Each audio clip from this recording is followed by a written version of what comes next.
Hey, what's up guys, welcome back to a new video. So today I thought I'd talk about all the pros and cons that I've personally experienced from working at Bunnings warehouse.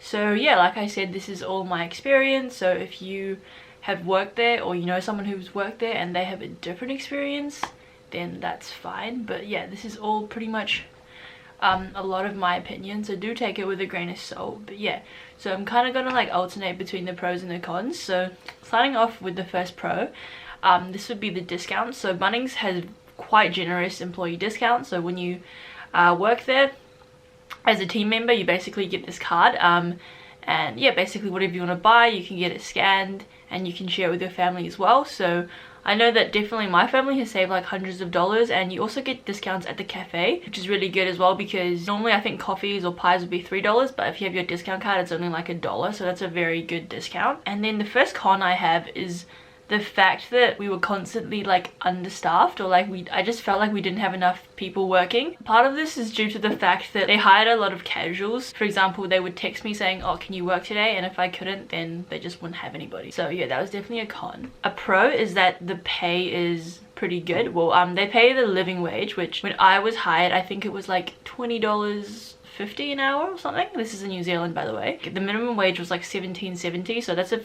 about $3 more, so that's pretty good considering other retail and hospitality places pretty much all pay minimum wage. So yeah, that's definitely a pro. A con I would say is the work. The nature of it is just quite boring and repetitive, and it's also very tiring. Like I work like at the checkout, so you're pretty much on your feet for like 8 hours a day, and it's just doing the same thing over and over again, so it does get very boring and repetitive. I would say a pro is that you get to meet a ton of different people of all different backgrounds, people of all ages, and because the store is so big and there's a very high turnover, you're constantly getting to know different people. However, like, because I was only a casual, I'd work like about 1 day a week, so I was friendly with people, but I wouldn't say that I really built like any strong connections. Another con is that the managers weren't really present. I mean, this can be a pro for some people. Like, obviously you don't want to be like micromanaged and told what to do constantly. The fact that managers didn't really work on the floor, like they were kind of just like, I felt like they were just standing there. They weren't really doing anything. Like they would sometimes, you know, come down and like help out, but most of the time they just weren't there. And because like they weren't there, like we basically had to like make a lot of decisions by ourselves, and like no one would be, you know, like telling us when to go on our breaks. If we were busy and understaffed, we were basically just stuck there. Like we wouldn't even be able to have our breaks on time and stuff like that. So yeah, that was a con for me. A pro I would say is the casual dress code. In general, the store, the vibe is pretty casual. Like you can wear jeans to work. You just wear like a red, you know, like polo shirt. So it's pretty comfortable in that sense. And also you get given like, you know, like boots or shoes when you start working, so that's pretty good. A con I would say is pay problems. This was like probably the worst thing. So when I started working there, like everything, the timesheets were like all manual. So like when we would start work, we would have to sign in on a piece of paper, like, and write the time that we started, the time that we finished, and like the breaks that we had and everything like that. And that just led to a lot of like, you know, human error. Obviously if you're dealing with hundreds of different staff on a piece of paper, like there's bound to be mistakes. So a lot of the time I didn't get paid, or I was underpaid, and yeah, just a lot of problems to do with pay, which I had never experienced in the past. So that was like really annoying. And then a while after I started working, we switched to like this online system called Deputy. So we would basically log in like on our phones, and although like that definitely made it a lot better, I still experienced problems. Like there were times where, you know, I still didn't get paid right, or I was underpaid, and yeah, it was just very annoying, because obviously if you're working you expect to be paid, and it's like you budget your life according to when you're gonna get paid, and then if you don't get the money, you're just like, well, what do I do? So yeah, that's really annoying. I would say another like big pro is that they're quite flexible in terms of hours. So I got hired as a casual. I basically got to choose like when I wanted to work. So they would just text me like, can you work today, or can you work tomorrow? And I would just say like when I wanted to work. So that was a really good thing for me. Like I didn't have to commit to any certain hours, so I was pretty much free in that sense. So yeah, I think if you're a student it's quite good, because you can kind of choose like when and like when you want to work. So yeah, they're quite flexible with that.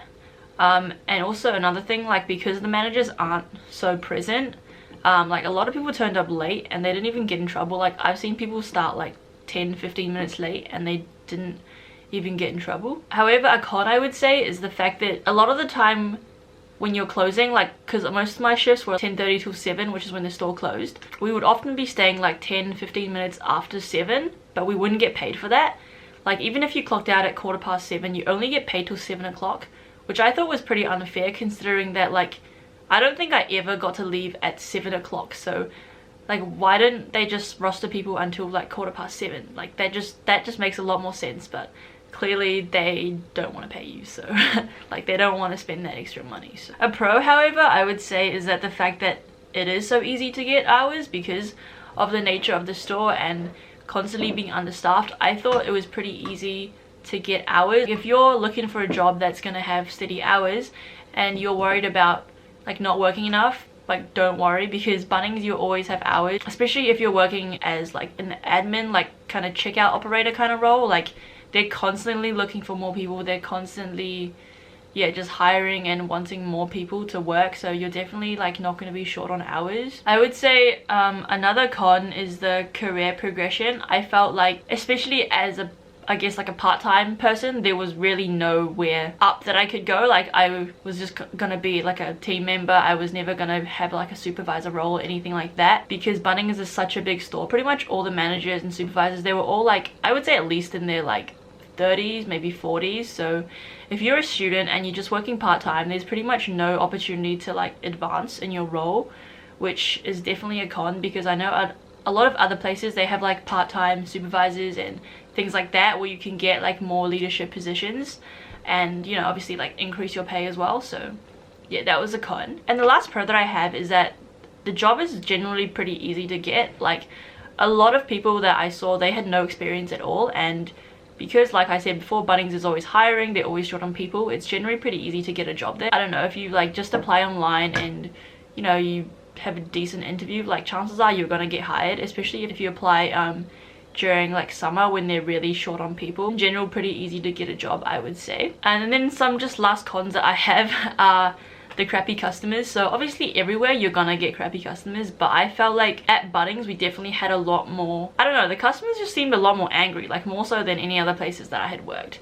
I'm not sure if it's because of the nature of the customers that come in, like, you know, there's a lot of kind of like middle-aged men and like just these like angry ladies, or the fact that like we do sell very expensive things. So obviously, you know, when people are spending a lot of money, they do get kind of more invested and more angry. But yeah, I definitely did experience a lot of like crappy customers, like people that were yelling, people that were swearing, and yeah, it was just kind of not very nice to get abused. And then the last con I would say is just the temperature, I guess. Like during summer the store gets incredibly hot and stuffy. Like if you go, I mean, a Bunnings store is essentially just like a massive tin shed, so you can imagine in summer it gets super hot. Like there was no air conditioning, and yeah, like we could hardly, I don't know, I felt like it was almost like hard to breathe because it was so like stuffy and there was no like fresh air or anything like that. So that was definitely a con. And then in winter as well, it gets super cold because once again there is no air conditioning and it is just like a tin shed. Yeah, that's pretty much all I have to say for today.